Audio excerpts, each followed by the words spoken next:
பார்க்க பார்க்க கண்ணீர் வடிக்க வேண்டியதாக இருக்குது எனக்கு. சாகிற வரைக்கும் ஆயுள் தண்டனைங்கிறத விட சாக அடிச்சிடணும்.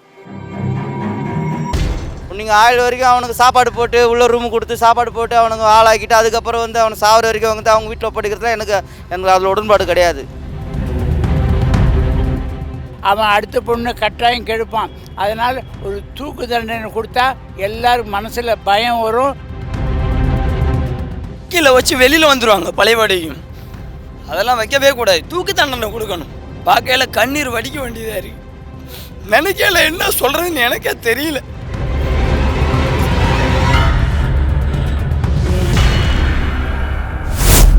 2019 நடந்த பொள்ளாச்சி பாலியல் வன்கொடுமை வழக்கில் இப்போ 2025 ஆகிடுச்சு. இப்போ தான் அதுக்கான தீர்ப்பு வந்து கொடுத்துருக்காங்க. அதாவது சாகர வரைக்கும் அந்த 9 குற்றவாளிகளுக்கும் ஆயுள் தண்டனை அப்படின்ற மாதிரி ஒரு தீர்ப்பு கொடுத்துருக்காங்க.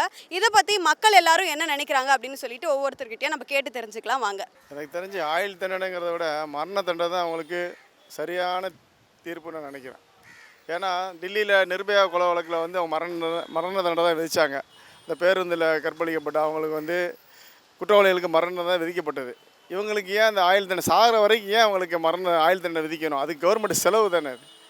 அதுக்கு மரண தண்டனையே பெஸ்ட்டு. இது இந்த மாதிரி ஒரு பாடமாக இருக்கணும். ஏன்னா பெண்களை வந்து பாலியல் அத்துமீறல் வந்து இப்போ அதிகமாக நடந்துகிட்டு இருக்கு. இது அது சமூகத்தில் வந்து ஒரு விழிப்புணர்வு ஏற்பட்டால் இந்த மாதிரி ஒரு தண்டனை கொடுத்தா தான் வந்து மற்றவங்களுக்கும் அது ஒரு பயம் இருக்கும். சாகிற வரைக்கும் ஆயுள் தண்டனைங்கிறத விட சாக அடிச்சிடணும். அவ்வளோதான் மரண தண்டனை. அதான் தீர்ப்பு. இதுக்கு இஸ்லாம் தான் தீர்ப்பு. கற்பழிப்பு தண்டனைக்கு மரண தண்டனை தான். இந்த தண்டனை வந்து அவங்களுக்கு கம்மி தான். மரண தண்டனை தான் எனக்கு தெரிஞ்சு பெஸ்ட்டுன்னு நினைக்கிறேன். ஆயுள் தண்டனைன்றது ரொம்ப கம்மி தான். அவங்கள வந்து என்ன கேட்டால் வந்து சடனாக தூக்கில் போடுறது தான் பெட்ரு. ஏன்னா தூக்கில் போட்டோன்னா வந்து அடுத்தவங்க தப்பு பண்ணுறவங்களும் கொஞ்சம் தயங்குவாங்க. நீங்கள் ஆயுள் வரைக்கும் அவனுக்கு சாப்பாடு போட்டு உள்ள ரூமு கொடுத்து சாப்பாடு போட்டு அவனுக்கு ஆளாக்கிட்டு அதுக்கப்புறம் வந்து அவனை சாகிற வரைக்கும் வந்து அவங்க வீட்டில் ஒப்படைக்கிறதுல எனக்கு அதில் உடன்பாடு கிடையாது. அதாவது டெல்லியில் எப்படி நிர்பயா கேஸ் இருக்கோ அதேமாரி பண்ணால் தான் எனக்கு ஒரு திருப்தியாக இருக்கும். உடனே சடனாக தூக்கில் போட்டோன்னா திருப்தியாகுவாங்க. இருக்கிற பொண்ணுங்களும் சரி நமக்கு ஒரு நியாயம் கிடைக்குது, தப்பு பண்ணாலும் நம்ம தைரியமாக சொல்லணும், வெளியே சொல்லணும்னு ஒரு பொம்பளை பசங்களுக்கும் ஒரு தைரியம் வரும். சும்மா இந்தமாரி இருந்து ஆயுள் தண்டனை மாரி இருந்தால் அவங்க எதனா வந்து பண்ணிவிடுவாங்களோ கொண்டுடுவாங்களோன்ற அவங்க சொந்தக்காரங்க சம்மந்தப்பட்டவங்க யாரும் பண்ணிவிடுவாங்களோ கொண்டுடுவாங்களோ அப்படின்னு ஒரு ஏக்கம் வரதான் செய்யும். இந்தமாதிரி சடனாக தூக்கில் போட்டால் பண்ணுறவங்களும் பயப்படுவாங்க, பாதிக்கப்பட்டவங்களும் தைரியமாக வந்து சொல்லுவாங்க. இந்த கேஸ் வந்து 2019 போடப்பட்டது. ஆனால் இப்போ 2025 தான் இதுக்கான தீர்ப்பு வந்து கொடுத்துருக்காங்க. இது வந்து ரொம்ப டிலே அப்படின்னு நினைக்கிறீங்களா, இல்லை டிலே பண்ணி கொடுத்தாலும் ஒரு சரியான தீர்ப்பு கொடுத்துருக்காங்கன்னு நினைக்கிறீங்களா? இது ரொம்ப டிலே தான் நான் சொல்லுவேன். இதில் என்ன தீர்ப்பு சொல்லுங்கிறது, அது வந்து ஒரு பெரிய மனுஷங்க சம்மந்தப்பட்டிருக்கலாம், இல்லை அரசியல்வாதிகள் சம்மந்தப்பட்டிருக்கலாம், யாருன்னா சம்மந்தப்பட்டிருக்கலாம், அதனால டிலே ஆகிருக்கலாம். ஆனால் டிலே ஆனாலும் எனக்கு வந்து இந்த தீர்ப்பு வந்து இதில் உடன்பாடு எனக்கு கிடையாது. எனக்கு தூக்கில் தான் உடன்பாடு. தூக்கு போட்டால் தான் அடுத்தவங்களுக்கும் பயப்படுவாரோ. நான் சொன்ன மாதிரி தான் இந்த ரொம்ப லேட் பண்ணது வந்து சில பல காரணமாக இருக்கலாம். அது வந்து அவங்க பர்சனல் காரணம், அது நமக்கு சம்மந்தப்பட தேவையில்லை. இதுவே ரொம்ப லேட்டு தான்றேன். இது வந்து ஒரு தனியாக ஒரு நீதிமன்றம் வச்சு தனியாக பண்ணிவிட்டு எல்லாம் பண்ணியிருக்கணும். அவங்க என்ன பண்ணுறாங்கன்னு நமக்கு தெரியல. இப்போது நிறைய பெண்கள் வந்து பாலியல் சீண்டலுக்கு உட்படுத்தப்பட்டாலுமே அவங்க வந்து நம்மளுடைய மானம் போயிடுமோ, அப்படி இல்லைன்னா அவங்களோட பேர் கெட்டு போயிடும்னு சொல்லிட்டு வெளியே அதை பற்றி வாய்ஸ் அவுட் பண்ணாமலே இருப்பாங்க. பட் இந்த 20 பேருமே வந்துட்டு வாய்ஸ் அவுட் பண்ணி இந்த அளவுக்கு ஒரு தீர்ப்பு வர வரைக்கும் பண்ணியிருக்காங்க. இதை பற்றி நீங்கள் என்ன நினைக்கிறீங்க? பாதிக்கப்பட்டால் முதல்ல வெளியே வந்து சொல்லுங்கள். யார் இருந்தாலும். எனக்கு 2 பொண்ணு குழந்தைங்க இருக்காங்க. நான் முதல்ல நைட்டு வீட்டுக்கு போனேன்னா என்ன நடந்து ஏது நடந்து கேட்பேன். என் ஃப்ரெண்டு மூலியமாக பல ஃப்ரெண்டு வேலையாக பழகுவேன் நான் எப்பவுமே. என்னம்மா நடந்து நீங்கள் எங்கேம்மா போனீங்க என்ன ஆச்சு அப்படின்னு தான் பேசுவேன். தவிர அவங்களும் சொல்லுவாங்க இந்தமாரி நடந்தப்பா அப்படி கொண்டு சொல்லுவாங்க. அதுமாரி பேசுங்க, பேசி கொள்ளுங்க. பெற்றவங்க மொபைல பசங்க எங்கே போகுது இல்லைன்னா பார்க்குறதோட நைட்டு அவங்ககிட்ட உட்காந்து பேசுங்க. பேசுகிறத தெரிஞ்சிட்டு போகுது. ஃப்ரெண்ட்ஷிப்பாக பழகுங்க, பயப்பட வைக்காதீங்க. இந்த பொள்ளாச்சி பாலியல் வழக்கில் சாகிற வரைக்கும் ஆயுள் தண்டனைன்னு கொடுத்துருக்காங்க. இதை பற்றி நீங்கள் என்ன நினைக்கிறீங்க? இது சரியான தண்டனைன்னு நினைக்கிறீங்களா? தூக்கு தண்டனை கொடுக்கணும்னு நான் நினைக்கிறேன். உண்மையாலுமே எங்கள் தூக்கு தண்டனை கொடுக்கணும்னு நான் நினைக்கிறேன். ஏன்னு கேட்டிங்கன்னா சின்ன குழந்தைகள்லேருந்து எல்லாத்தையும் பார்த்தீங்கன்னா ரொம்ப மோசமாக இது பண்ணுறாங்க. கண்டிப்பாக காலையில் தினத்தந்தி பேப்பர் வாங்குவேன், சாயந்தரம் மாலை மலர் பேப்பர் வாங்குகிறேன். பார்க்க கண்ணீர் வடிக்க வேண்டியதாக இருக்குது.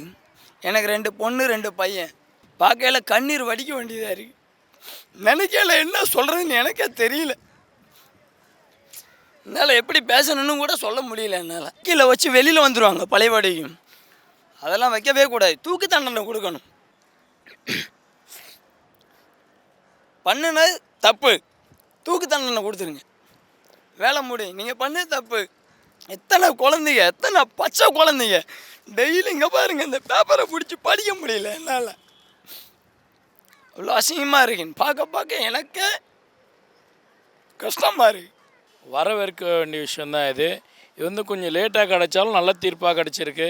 இது அந்த பெண்ணுங்களுக்கு கிடைக்கிற நீதியாக வந்து கருதுறோம் அது. ஏன்னா வந்து இவ்வளோ நம்ம அந்த வீடியோ கிளிப்ஸ்லாம் பார்த்தோம், இவ்வளோ கெஞ்சுறாங்க அவங்க.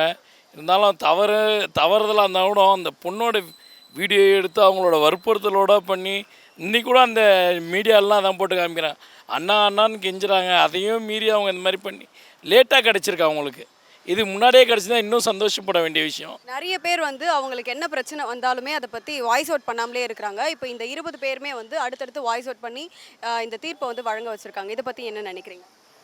இது வந்து ஒரு பெண்களும் வந்து மறைக்க தான் வேணாம், நம்மளுக்கு வெளியே போனால் அசிங்கம் அப்படின்றதெல்லாம் நினைக்க தான் இது வந்து அப்படியே பண்ணிக்கிட்டே இருக்காங்க. அவங்களாம் வந்து அஃபென்ஸ்லாம் ஒருத்தர் வந்து பயப்படாமல் வெளியே சொல்லிட்டாங்கன்னா இந்த அஃபென்ஸ்லாம் குறையும். திரும்ப அவங்கள வச்சு மிரட்டி எதுவும் அந்த மாதிரி பாலியல் தொழிலாம் எதுவும் கொடுக்க மாட்டாங்க. பெண்கள் வந்து தைரியமாக வெளியே வந்து சொல்லணும். அதுதான் வந்து போலீஸ் காவல்துறையில் SOCS ஆப்பு கொடுத்துருக்காங்க. பெண்களுக்கான மகளிருக்கான நிறைய ஆப்ஸ் கொடுத்துருக்காங்க. அந்த தண்டனை தப்புன்னு சொல்ல வரல, ஆனால் அவங்களுக்கு மரண தண்டனை கொடுத்துருக்கணும். அதனால் ஐ எம் இன் ஃபார் மரண பிகாஸ் பாலியல் கொடுமை இஸ் நாட் ஏதோ பார்த்து கை தொட்டு கால் தொட்டு பண்ணுறதில்ல, ஒரு பெண்ணையே வாழ்க்கையே கெடுக்கிறது. அதனால் இவன் வாழ்க்கையை கெடுக்கிறது மாதிரி தான் பார்த்து தீர்ப்பு கொடுத்துருணும். அப்படி கொடுத்துருக்காங்க, ஏன்னு தெரியல. But my opinion is that they must be given death sentence. அவங்களுக்கு மரண தண்டனை கொடுத்துருக்கணும். அது வாய்ஸ் பண்ணி பிரயோஜனம் இல்லை. ஏன்னாக்கா நடந்து போச்சு. இனிமேல் வாய்ஸ் பண்ணாக்கா இவங்களுக்கு நடக்காதுன்னு ஒன்றும் நிச்சயம் கிடையாது. எந்த சமயம் காமுகர்கள் நாட்டில் நிறைய இருக்காங்க. அவன் யாரும் இது வந்துட்டோன்னே அவன் தனியாக போகிறது எல்லாம் கிடையாது. அவன் அடுத்த பொண்ணு கட்டாயம் கெடுப்பான். அதனால் ஒரு தூக்கு தண்டனை கொடுத்தா எல்லாருக்கும் மனசில் பயம் வரும். அடுத்தது இந்த மாதிரி பண்ணுறதுக்கு பண்ணால் அப்படியே நம்ம செத்து போயிடுவேன், நம்ம தூக்கு தண்டனை கொடுப்பான்னு பண்ணாத இருப்பான். தண்டனை கொடுத்து ரிலீஸ் பண்ணி பெயில் கொடுக்குறதுல ஒன்றும் அர்த்தம் இல்லைன்றது என்னுடைய எண்ணங்கள். நான் துபாயில் 14 வருஷம் ஒன்று நடந்ததுன்னா அன்றைக்கி காத்தாலேயே அவனை கொண்டுடுவாங்க. கையை காலை நடுவில் வச்சு கல்லடிச்சே கொண்டுடுவான். கல்லடித்து கொண்டுறதுன்றது எவ்வளோ மோசமான தண்டனை தெரியும். துபாய் போன்ற வெஸ்டர்ன் கண்ட்ரீஸில் வெரி சீரியஸ் பனிஷ்மெண்ட் கிவன். அந்த மாதிரி இந்தியாவும் மாறணும். 100% கரெக்டுன்னு நினைப்பேன். ஏன்னா இதெல்லாம் வந்து கடுமையாக கண்டிக்க வேண்டிய இது சமாச்சாரம். பெண்களுக்கு சுதந்திரம் கொடுத்தா அது வந்து தவறாக பயன்படுத்துவாங்க. இந்த ஜனங்க வந்து தவறாக பயன்படுத்துகிற ரொம்ப தப்பான விஷயம். எல்லோரும் சமமாக நடக்கணும். எல்லாம் இயற்கையோட எல்லாம் ஒற்றுமையாக இருந்தால் தான் வாழ்க்கை நல்லாயிருக்கும். லைஃப்பில் வந்து எல்லோரும் முன்னேறணும், எல்லாம் சரிசமமாக இருக்கணும். அதனால் அதுக்காக இந்தமாதிரி தவறான விஷயம்லாம் நடக்கக்கூடாது. அது ஆணாக இருந்தாலும் சரி, பெண்ணாக இருந்தாலும் சரி, அவங்களும் கரெக்டாக இருக்கணும், நம்மளும் கரெக்டாக இருக்கணும் லைஃப்பில். அது நல்ல இது வந்து 100% சரியான தீர்ப்புன்னு நினைக்கிறேன் என்னை பொறுத்த வரைக்கும். இப்போ பெண்களுக்கு ஆதரவான சட்டங்கள் வந்து போதுமான அளவுக்கு இருக்குன்னு நினைக்கிறீங்களா, இல்லை இன்னும் கொஞ்சம் அதை அதிகப்படுத்தணுமா? கொஞ்சம் அதிகப்படுத்தணும். அதாவது சவுதி வளைகுடா கண்ட்ரியில் இருக்க மாதிரி மாற்றினா தான் இவங்களாம் திருந்துவாங்க. அப்போ தான் ஒரு மனசில் பயம் வரும் கண்டிப்பாக. 2019 போட்டது இந்த வழக்கு, 2019 பிப்ரவரியில் போட்டது. இப்போ 2025 வந்துருச்சு. இவ்வளோ லேட்டாக தான் வந்திருக்கு. ஆனால் இது பார்க்குற மக்கள் நிறைய பேர் வந்து இதுக்கு தூக்கு தண்டனை கொடுத்தா இன்னும் நல்லாயிருக்கும் அப்படின்ற மாதிரி சொல்கிறாங்க. ஒரு சிலர் வந்து நினச்சி அவங்க அது கஷ்டப்படணும், அப்படி ஆயுள் தண்டனை தான் கரெக்டு அப்படின்ற மாதிரி சொல்கிறாங்க. இதை பற்றி நீங்கள் என்ன நினைக்கிறீங்க? ஆயுள் தண்டனை தான் பெட்டர். ஏன்னா ஆயுள் ஃபுல்லாக வந்து ரிக்ரெட் பண்ணிகிட்டே இருப்பான்ல, அந்த எல்லாம் அந்தமாரி யாரெல்லாம் அந்த நினைப்பு இருக்கோ அவங்களாம் மாறி வரும். அது ஒரு படிப்பினை தான் எல்லாருக்குமே.